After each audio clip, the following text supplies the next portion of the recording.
जो है वो था आपका hc/λ। तो ये 93 CBSE APMT में वो क्वेश्चन है कि मोमेंटम निकालना एक फोटोन का जिसका वेवलेंथ लैम्डा है। तो आपको याद होगा हमने डिराइव किया था कि E = h × न्यू, इसको फिर हमने बोला था hc/λ, और फोटोन का जो मोमेंटम है वो हमने बोला था E/c। तो ये आ जाएगा hc/λ/c, तो ये आपका आ जाएगा h/λ। तो यहाँ पे आपका ऑप्शन 1 जो है ये करेक्ट हो जाएगा। तो 93 में आया हुआ क्वेश्चन था, तो it's not a big thing. आप अगर आपने बनाया हुआ है तो इसको आप आसानी से कैलकुलेट कर सकते हैं। नेक्स्ट एक क्वेश्चन आया था, इसमें आपको दिया हुआ था मोमेंटम दिया हुआ है, ये था CBSE AIPMT 90 में आया हुआ क्वेश्चन है।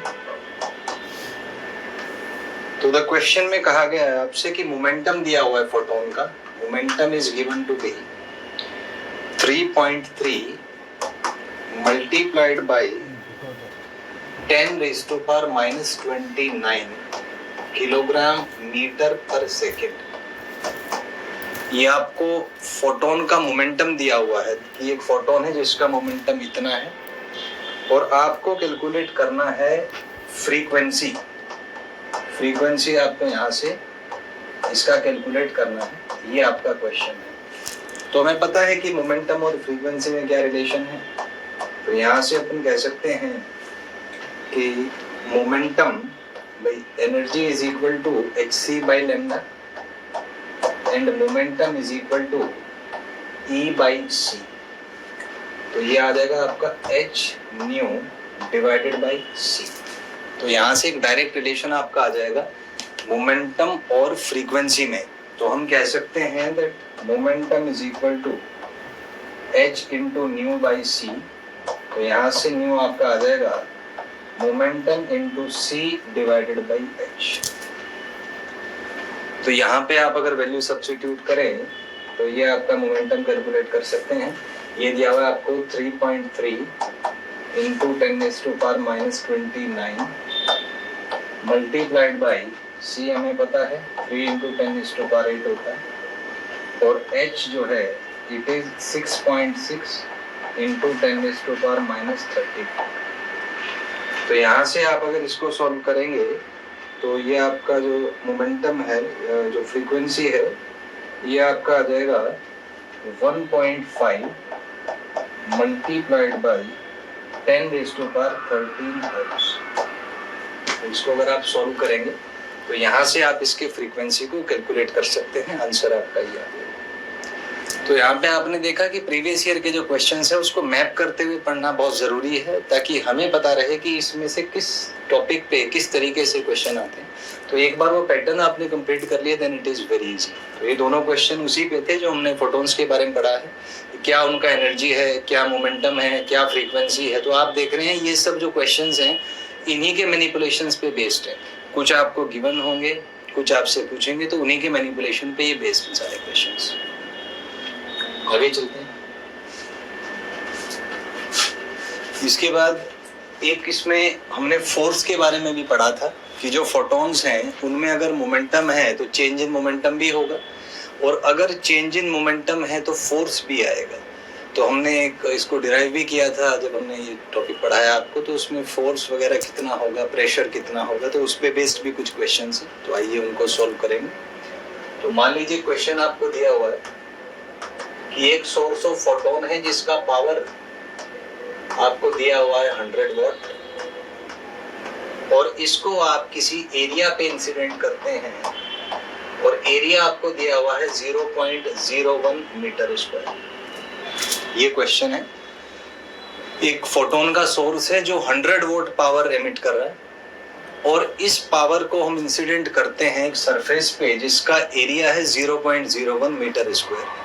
एंड जो सरफेस है, surface is purely absorbing, surface is purely absorbing, मतलब जितने भी फोटोन्स आप इस पे इंसिडेंट करेंगे ये सारे के सारे फोटोन्स अब्सॉर्ब हो जाते हैं। तो मान लीजिए कुछ इस तरीके से सरफेस है और यहाँ पे आप फोटोन को इंसिडेंट कर रहे हैं, तो ये जो नेचर है इसका, this is pure absorbing surface. ये एरिया आपको दिया हुआ है, area is equal to 0.01 metre square. तो ये आपका क्वेश्चन है, आपको फाइंड करना है find.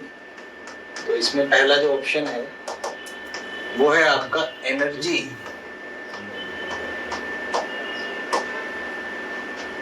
Provided in 5 minutes. 5 minute में कितना एनर्जी इस सोर्स ने जो है प्रोवाइड की, पहला ऑप्शन। दूसरा ऑप्शन है इसमें फोर्स ऑन द सरफेस, और तीसरा ऑप्शन है pressure on the surface, pressure on the surface.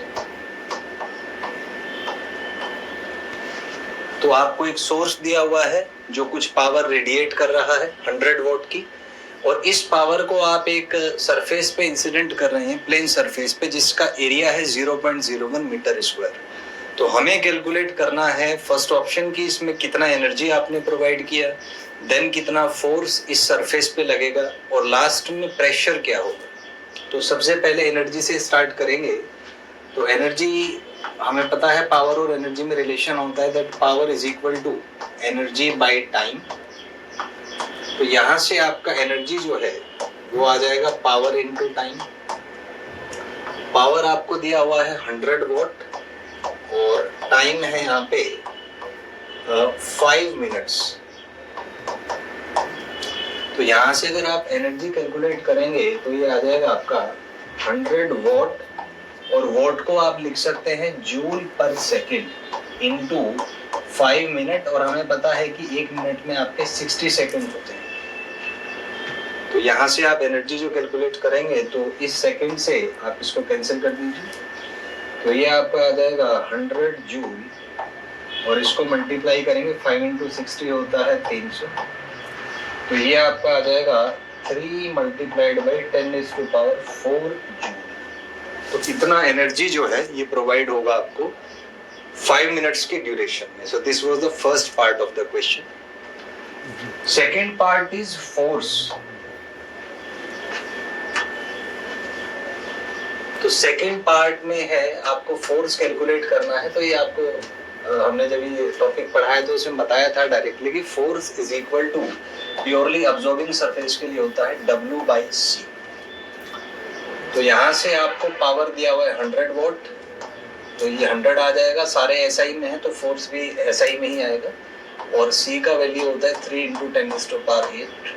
तो आप लिख भी सकते हैं this is watt and this is metre per second. सारे SI में है तो जो फोर्स आएगा यहाँ से वो न्यूटन में आएगा, और उसको आप लिख सकते हैं एज, ये ऊपर चला जाएगा तो ये यहाँ से 100 इंटू 10⁻⁸ डिवाइडेड बाई 3 हो जाएगा, और SI यूनिट क्योंकि न्यूटन होता है तो न्यूटन यहाँ यूज करेंगे। तो यहाँ से आपका फोर्स आ जाएगा 10⁻⁶, या इसमें हम एक काम कर सकते हैं, एक 10 कॉमन ले लेते हैं यहाँ से और एक 10 को इससे मल्टीप्लाई कर देते हैं, तो ये आ जाएगा 10⁻⁷ इंटू 10/3 न्यूटन।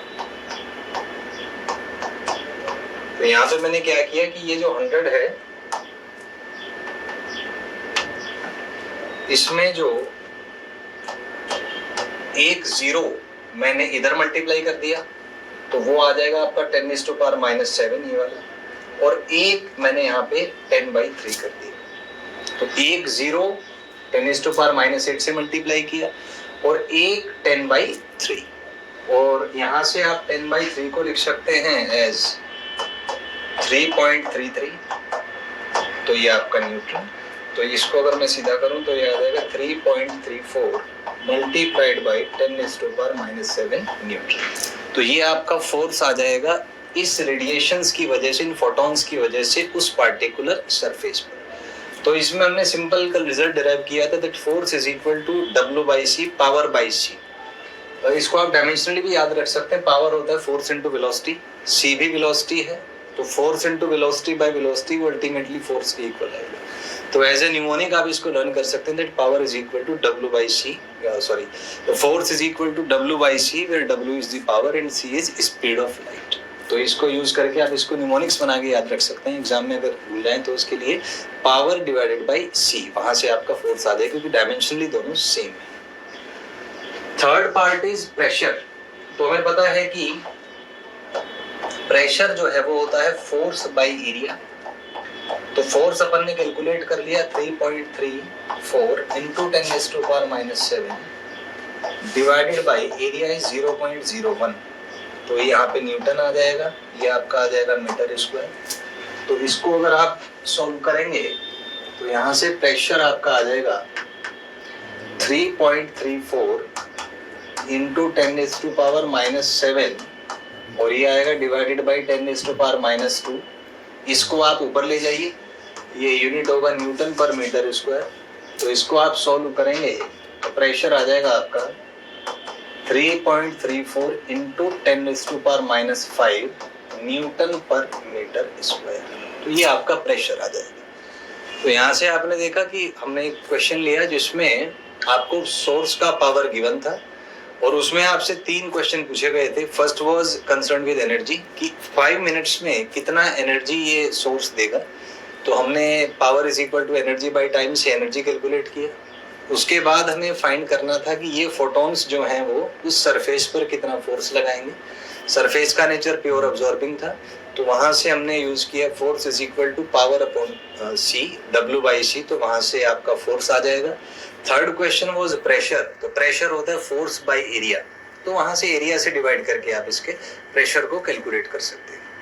तो इसमें एक मैनिपुलेशन ये हो सकता है कि यहाँ पे अगर जो सरफेस है, एक इसमें मैनिपुलेशन हो सकता है कि अगर जो सरफेस है वो अगर प्योर रिफ्लेक्टिंग होता है, प्योरली रिफ्लेक्टिंग मतलब जितने फोटॉन्स आ रहे हैं वो सब के सब रिफ्लेक्टिंग हो जाते हैं, रिफ्लेक्ट हो जाते हैं सब के सब।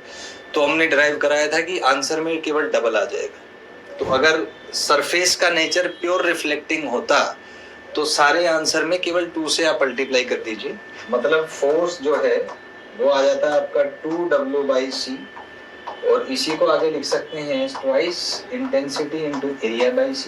ये तो फोर्स आ जाता है। और प्रेशर आपका आ जाता फोर्स बाई एरिया, यानी कि या तो इसको 2W by CA लिख सकते हैं या यही सॉल्व होके 2IA by CA, यानी कि ये आपका 2I by C आ जाता है। तो आंसर्स जस्ट डबल हो जाते। तो कॉन्सेप्ट वही है, केवल एक छोटा सा टर्म हमें चेंज कर देते। अगर ये प्योरली रिफ्लेक्टिंग होता सरफेस तो सारे आंसर्स को आप 2 से मल्टीप्लाई कर दीजिए तो आंसर डबल हो जाता है। एनर्जी का वही रहेगा बट बाकी फोर्स और मोमेंट जो प्रेशर है वो डबल हो जाएंगे। तो ये इसमें छोटा सा एक मैनिपुलेशन है। आइए इस पे आगे चलते हैं। इसमें एक थर्ड केस आता है जिसमें मान लीजिए इसी क्वेश्चन में ऐसा होता है कि पावर जो है वो तो आपको 100 वोल्ट दिया हुआ है, लेकिन इसमें यह है कि 40% फोटॉन्स आर अब्सॉर्ब। 40% जो फोटॉन्स है वो आप अब्सॉर्ब कर रहे हैं, तो जाहिर सी बात है 60% रिफ्लेक्ट होंगे, 60% फोटॉन्स आर रिफ्लेक्टेड।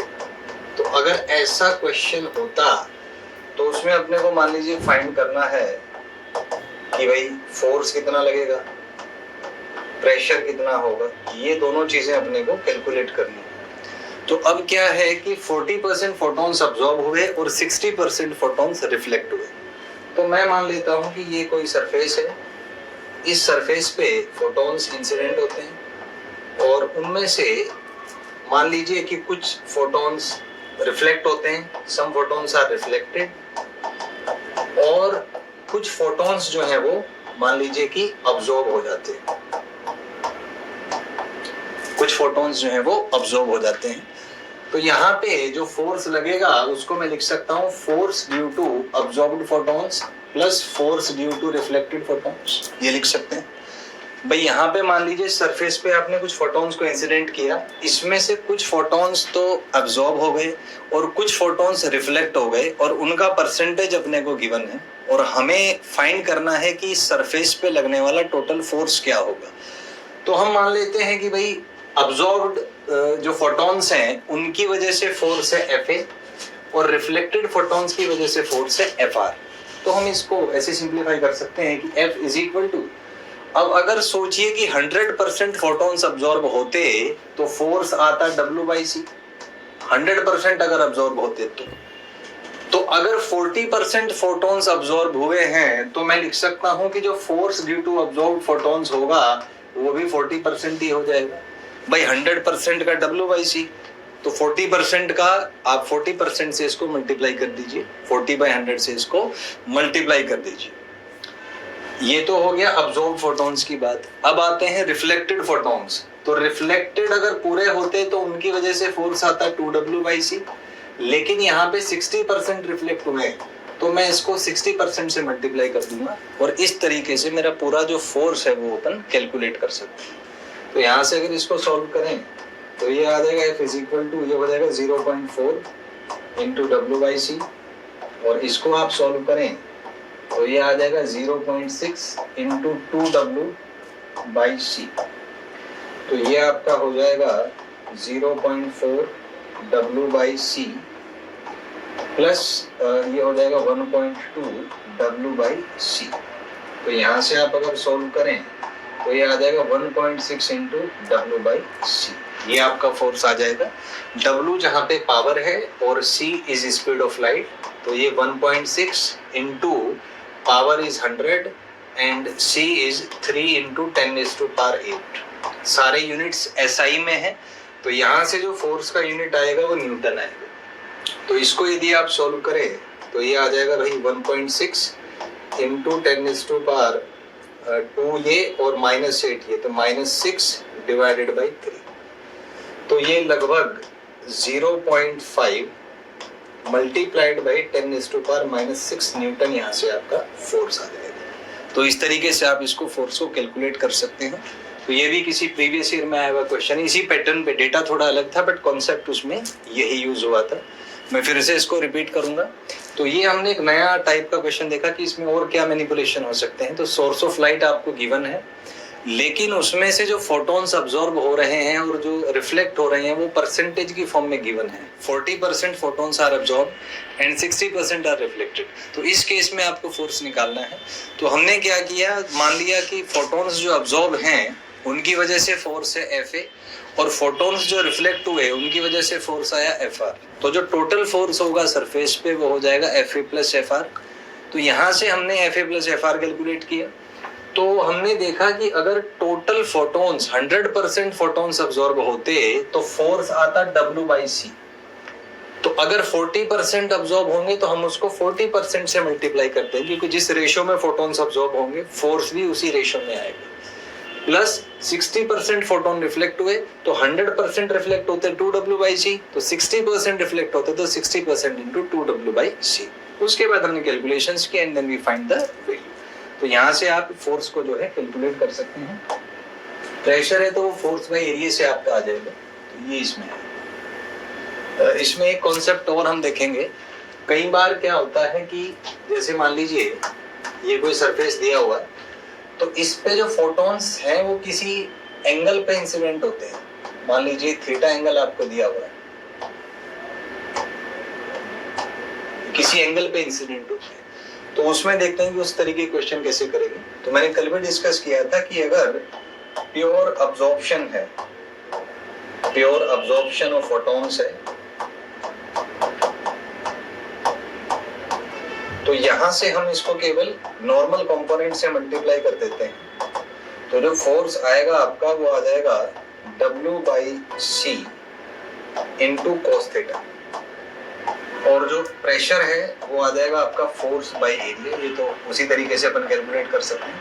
तो W cos theta divided by c use करके अपन इसको कैलकुलेट कर सकते हैं। तो जैसे मान लीजिए किसी पे एक सैंपल क्वेश्चन दिया हुआ है कि यहाँ पे एक सरफेस है और आप यहाँ से मान लीजिए कि 60 डिग्री पे फोटॉन्स को इंसिडेंट करते हैं। तो अगर यहाँ पे अपन कैलकुलेट करें तो इसमें अगर फोर्स की बात करें तो फोर्स आ जाएगा आपका W/c इंटू cos ऑफ 60। तो यहाँ से आप इसको कैलकुलेट कर सकते हैं, cos 60 इज 1/2, तो यहाँ से आपका फोर्स आ जाएगा WC/c इंटू 1/2। तो यहाँ से जो फोर्स है आपका वो W/2c आप इसको कैलकुलेट कर सकते हैं। तो ये इस पे कुछ मैनिपुलेशंस हैं क्वेश्चंस पे कि कैसे आप इसको मैनिपुलेट कर सकते हैं। तो ये हमने डिफरेंट इस पे वैरायटी के क्वेश्चंस किए। तो हमने ये क्वांटम थ्योरी और इंट्रोडक्शन पे बेस्ड काफ़ी सारे क्वेश्चंस ट्राई किए। इसमें हमने देखा कि energy, momentum, force, pressure, different cases में इनके क्या डिफरेंट परम्यूटेशंस एंड कॉम्बिनेशंस बन सकते हैं। तो वो सारी चीज़ें हमने इसमें डिस्कस की। आइए नेक्स्ट टॉपिक डिस्कस करते हैं, which is photo electric effect. So the next topic is photoelectric effect.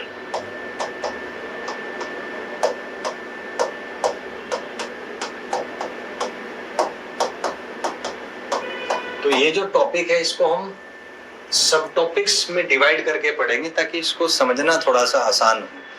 तो कई पार्ट्स हैं इसके, हम इसको सब टॉपिक्स में एक एक करके पढ़ेंगे ताकि इसको समझना और रिटेन करना आसान हो। तो इसमें जो पहला पार्ट है, सबसे पहले हम इसमें जो इसके रिजल्ट ऑब्जर्वेशंस हैं उन ऑब्जर्वेशंस पे बात करेंगे, पहली चीज। उसके बाद हम जो एक्सपेरिमेंट हुआ था होलवॉच एंड लेनार्ड, होलवॉच एंड लेनार्ड का जो एक्सपेरिमेंट था उस एक्सपेरिमेंट के रिजल्ट्स पे बात करेंगे। उसके बाद उसमें प्रॉब्लम्स क्या आई उन प्रॉब्लम्स पे बात करेंगे।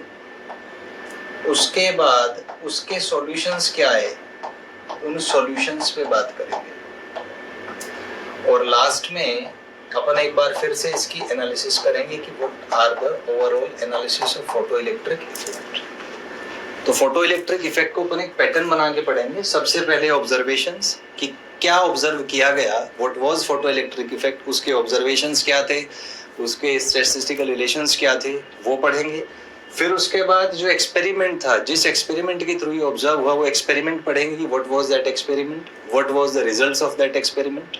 फिर हम पढ़ेंगे उसमें प्रॉब्लम्स क्या आई, क्योंकि जैसे मैंने पहले ही बताया कि फोटो इलेक्ट्रिक इफेक्ट के जो रिजल्ट्स आए थे उसको wave theory of light explain नहीं कर पाया था।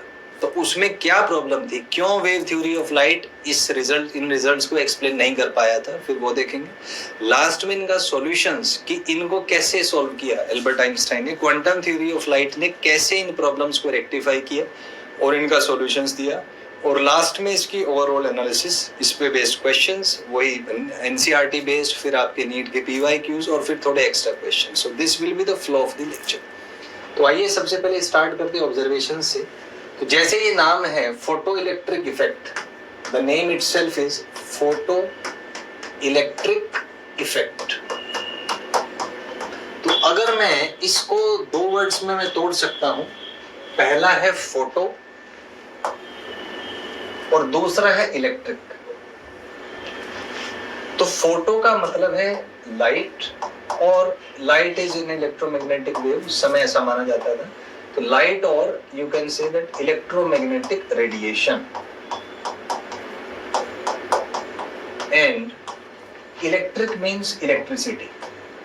इलेक्ट्रिसिटी आप कह सकते हैं या आप कह सकते हैं कि electric current.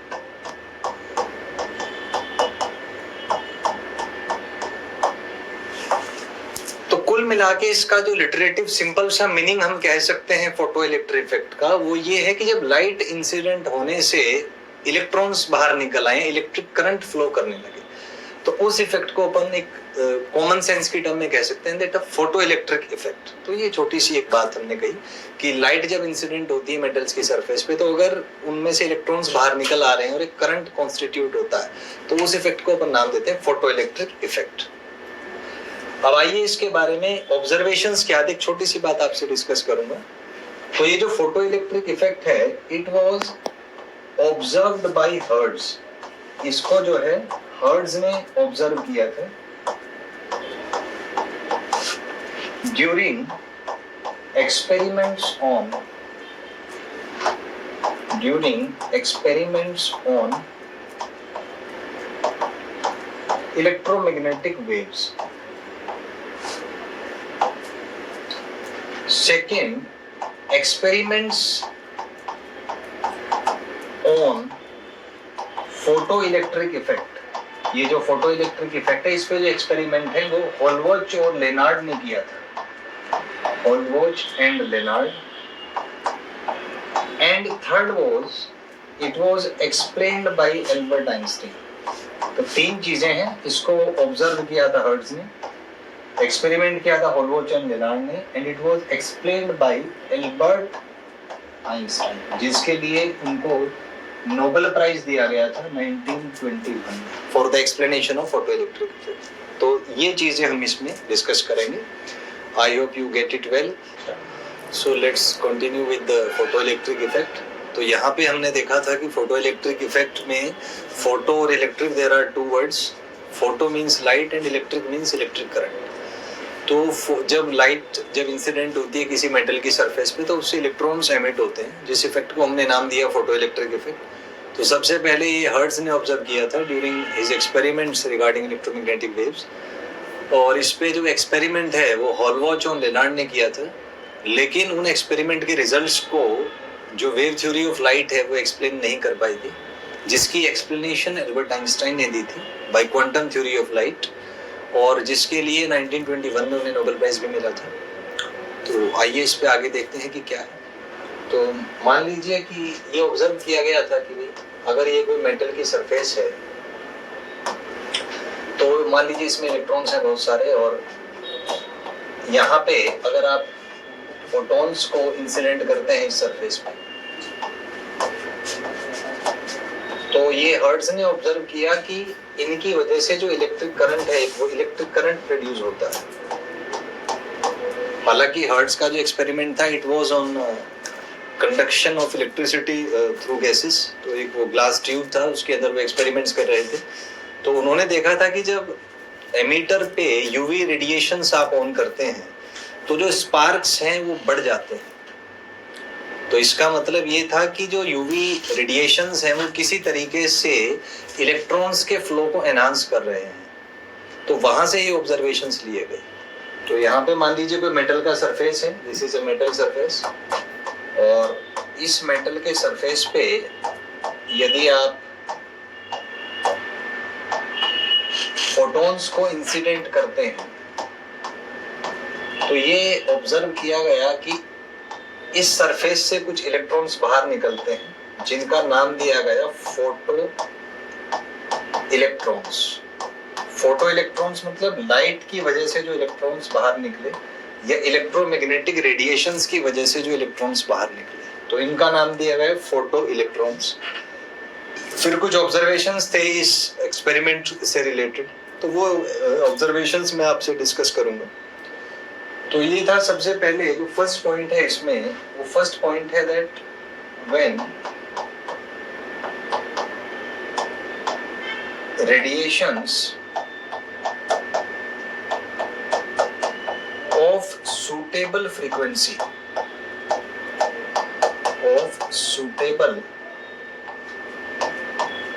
frequency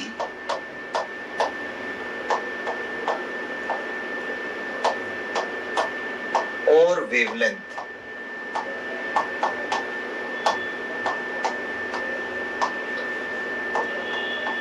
are incident on metal surface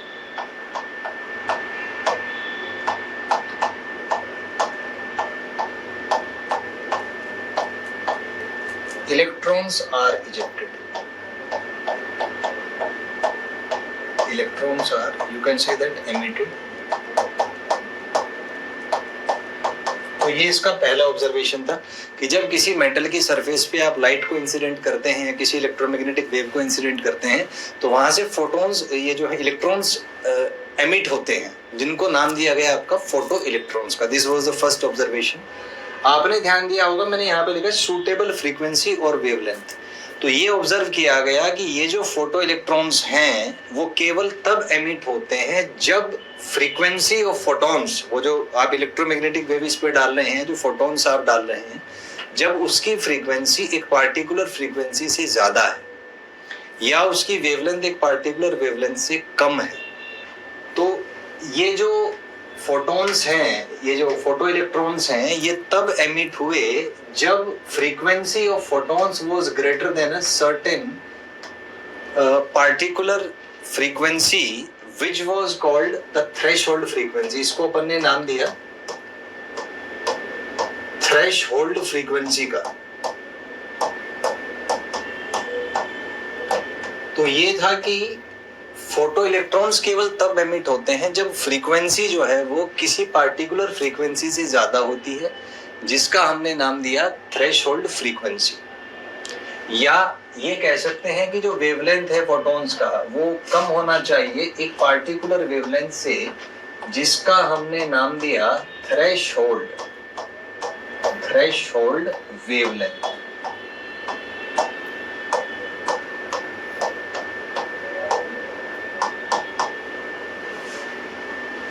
अब इसको समझते हैं कि ऐसा क्यों है। तो पहले हम ये सोचें कि अगर मान लीजिए लाइट यहाँ पर नहीं है और इलेक्ट्रॉन्स मेटल की सरफेस से बाहर आ जाते हैं, तो उससे क्या होगा कि मेटल पे चार्ज आ जाएगा, पॉजिटिव चार्ज। इलेक्ट्रॉन्स बाहर आ गए तो वो जो पॉजिटिव चार्ज है उन फ्री इलेक्ट्रॉन्स को फिर से वापस खींच लेगा। तो अगर इलेक्ट्रॉन्स को बाहर निकालना है मेटल की सरफेस से, तो हमें उनको कुछ एनर्जी देना पड़ेगा। इस एनर्जी को कहते हैं work function of the metal, जो कि डिपेंड करता है नेचर ऑफ मेटल और उसकी सरफेस कैसी है उस पर डिपेंड करेगा। तो मतलब ये है कि मेटल सरफेस से इलेक्ट्रॉन्स को बाहर निकालने के लिए आपको कुछ मिनिमम एनर्जी देना पड़ता है, जिसको अपन कहते हैं work function.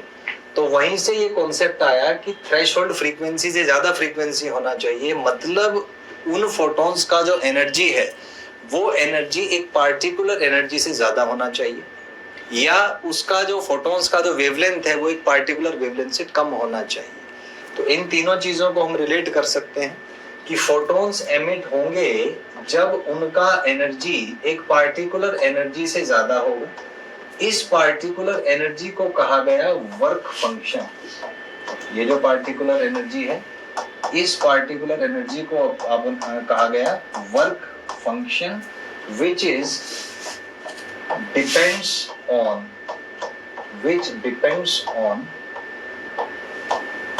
nature of surface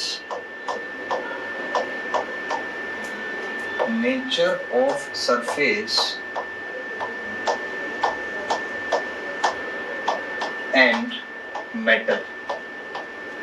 ये डिपेंड करता था कि मेटल कौन सा है और उसकी सरफेस का नेचर क्या है। तो ये जो एनर्जी है फोटॉन्स का, ये एक पार्टिकुलर एनर्जी से ज्यादा होना चाहिए, जिसका हमने नाम दिया work function.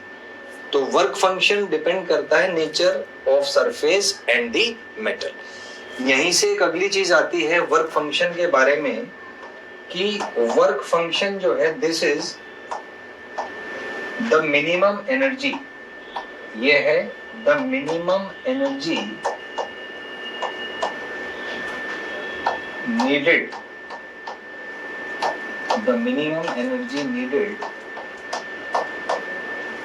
to pull out electrons from metal surface। तो मेटल की सरफेस से इलेक्ट्रॉन्स को बाहर निकालने के लिए जो एनर्जी चाहिए होता है, उसी को अपन कहते हैं इसका work function, and it is named as the work function.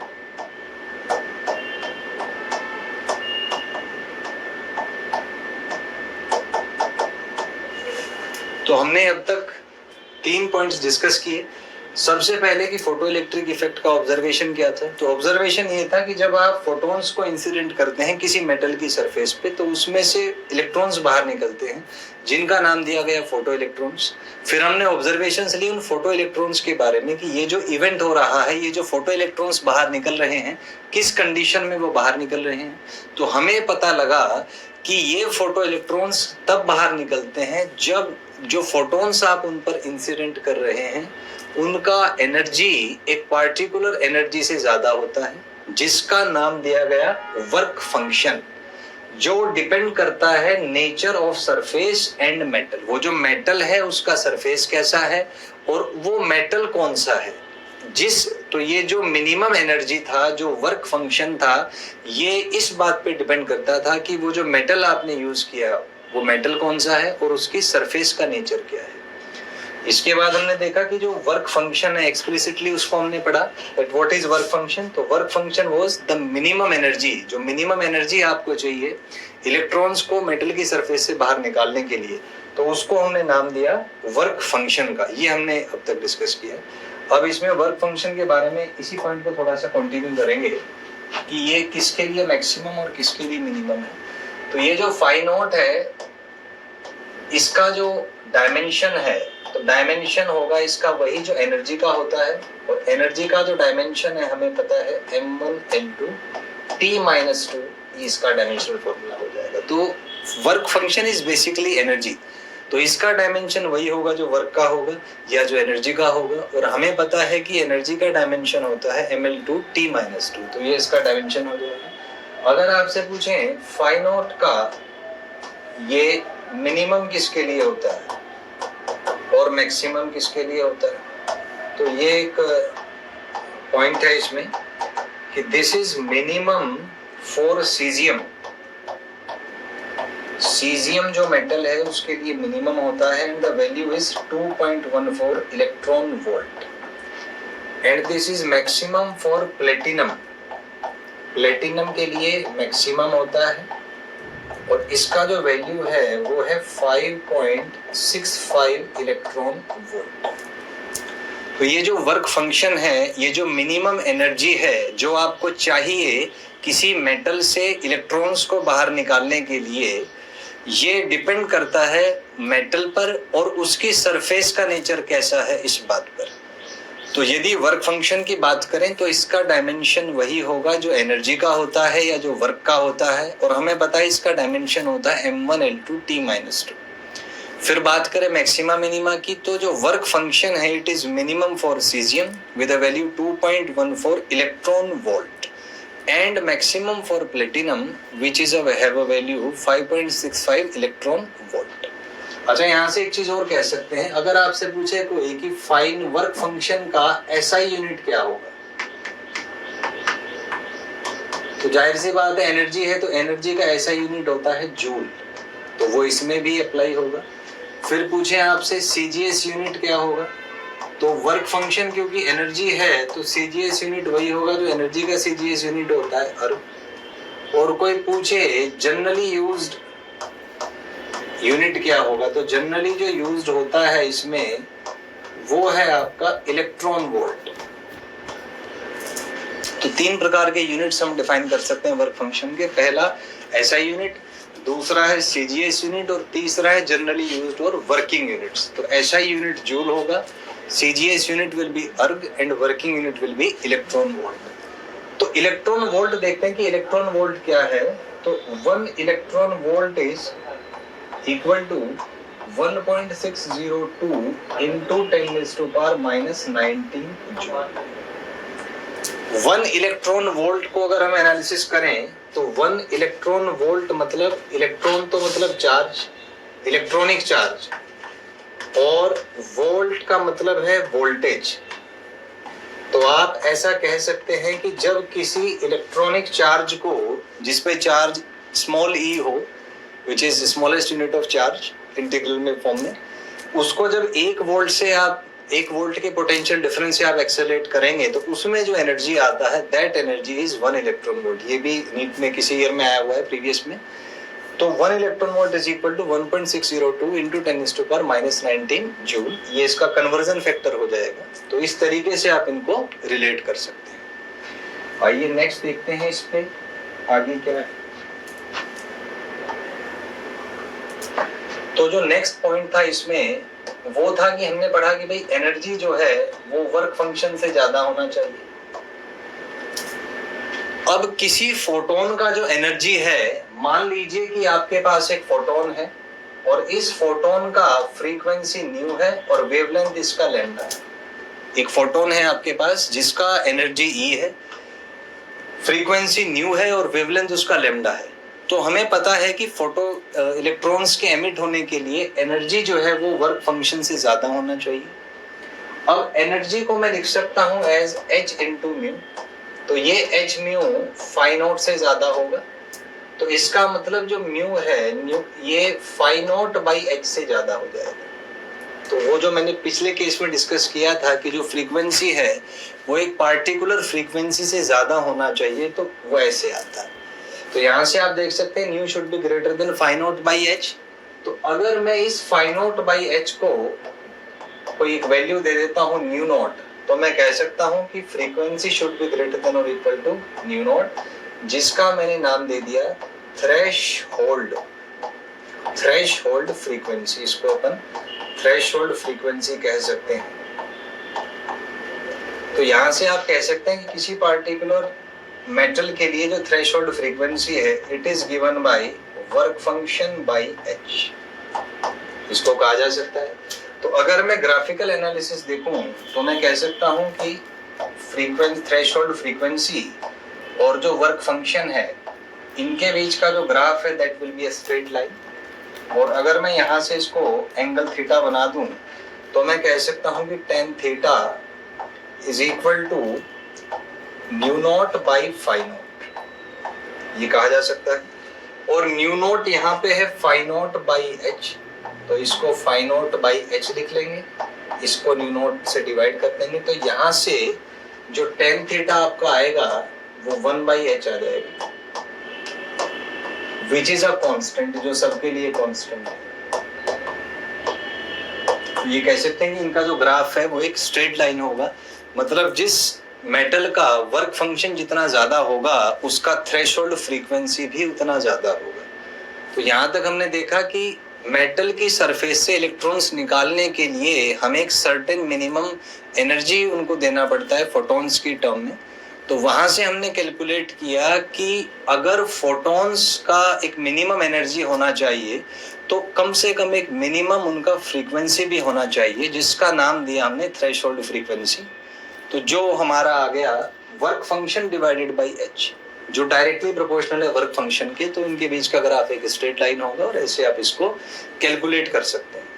अच्छा, एक चीज और है, अगर इसको वेवलेंथ की टर्म में हम एनालिसिस करें कि वेवलेंथ की टर्म में क्या आएगा, तो हम कह सकते हैं कि भाई एनर्जी जो है वो वर्क फंक्शन से ज्यादा होगा। अब एनर्जी वेवलेंथ की टर्म में भी रिलेट हो सकती है, तो हम कह सकते हैं कि भाई hc बाई लैम्डा, क्योंकि एनर्जी को अगर वेवलेंथ की टर्म में लिखें तो hc बाई लैम्डा लिख सकते हैं। This should be greater than और equal to the work function.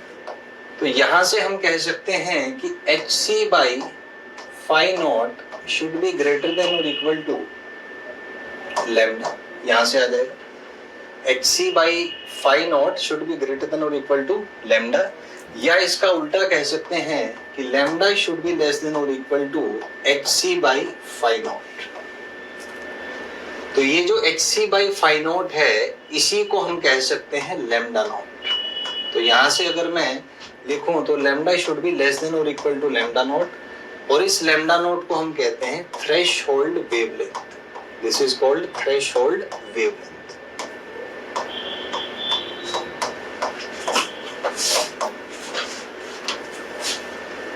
तो यहां से हमने देखा कि जो फोटॉन्स हैं उनका एनर्जी एक पार्टिकुलर एनर्जी से ज्यादा होना चाहिए, जिसका हमने नाम दिया वर्क फंक्शन। फिर हमने उसको दो तरीके से रिलेट किया, पहला था फ्रीक्वेंसी की टर्म में, दूसरा था वेवलेंथ की टर्म में। तो हमने देखा फ्रीक्वेंसी की टर्म में कि जो फोटॉन्स का फ्रीक्वेंसी है वो एक पार्टिकुलर फ्रीक्वेंसी से ज्यादा होना चाहिए, जिसका नाम हमने दिया थ्रेशहोल्ड फ्रीक्वेंसी, जो कि डिपेंड करता था वर्क फंक्शन पे। तो वहां से हमने ग्राफिकल एनालिसिस देखी कि वर्क फंक्शन और थ्रेशहोल्ड फ्रीक्वेंसी में ग्राफिकली क्या रिलेशन है। तो वहां से हमने एक स्ट्रेट लाइन ग्राफ बनाया, वहां से उसका एंगल हमने देखा जो कि कांस्टेंट होता है। फिर सेकंड कॉन्सेप्ट हमने डिस्कस किया वेवलेंथ के बारे में, थ्रेशहोल्ड वेवलेंथ। तो एनर्जी फाई नॉट से ज्यादा है, एनर्जी को वेवलेंथ की टर्म में लिख सकते हैं hc by lambda which was greater than phi naught. तो यहाँ से hc by phi naught lambda से बड़ा है, तो लैम्डा लेस देन और equal to hc by phi naught होना चाहिए। तो यहाँ से हमारा जो थ्रेशहोल्ड वेवलेंथ है लैम्डा नॉट, ये आपका आ गया hc बाई फाई नॉट। और अगर आप hc को कैलकुलेट करें तो ये आता है 12420 electron volt angstrom divided by phi naught. तो ये एक रिलेशन आपका इसमें आ जाएगा। तो इसमें आप देख सकते हैं कि ये इनवर्स रेशियो में रिलेटेड है। तो अगर मैं ग्राफिकल एनालिसिस देखूं लैम्डा नॉट और फाई नॉट के बीच में, तो ग्राफिकली हम कह सकते हैं कि ये एक रेक्टेंगुलर हाइपरबोला होगा, क्योंकि लैम्डा नॉट इनवर्सली रिलेटेड है 1 by फाई नॉट से। So the graph will be a rectangular hyperbola. इसका ग्राफ जो है वो रेक्टेंगुलर हाइपरबोला होगा। और अगर अपन ग्राफ ड्रॉ करें lambda naught versus 1 by phi naught, तो क्योंकि 1 by फाई नॉट में एक डायरेक्ट रिलेशन है, तो lambda naught is proportional to 1 by phi naught. तो इसको मैंने बोल दिया 1 by फाई नॉट को x